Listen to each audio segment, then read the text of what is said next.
નમસ્કાર, સંદેશ ન્યૂઝના digital platform આપનું સ્વાગત છે અને હું છું આપની સાથે માલવી।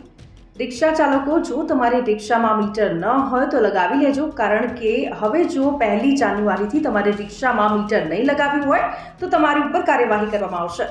અમદાવાદ ટ્રાફિક પોલીસ દ્વારા આ જાહેરનામું બહાર પાડવામાં આવ્યું છે, જેનો અમલ 1 જાન્યુઆરીથી શરૂ થઈ જશે। એટલે જો હજી પણ મીટર ન લગાવ્યું હોય તો લગાવી દેજો, કારણ કે સામાન્ય લોકો દ્વારા આ ફરિયાદ કરવામાં આવી હતી ટ્રાફિક પોલીસને કે વધુ ભાડું રિક્ષા ચાલકો દ્વારા વસૂલવામાં આવી રહ્યું છે ને તેને જ લઈને આ જાહેરનામું બહાર પાડવામાં આવ્યું છે અને હવે આ અમલીકરણ 1 જાન્યુઆરીથી લાગુ થઈ જશે। એટલે 1 જાન્યુઆરીથી જો કોઈ રિક્ષા ચાલક મીટર વગર પકડાયો તો એની ઉપર કાર્યવાહી કરવામાં આવશે। તો આવા જ અપડેટેડ વિડીયોઝ જોવા માટે સંદેશ ન્યૂઝના ડિજિટલ પ્લેટફોર્મ સાથે જોડાયેલા રહો।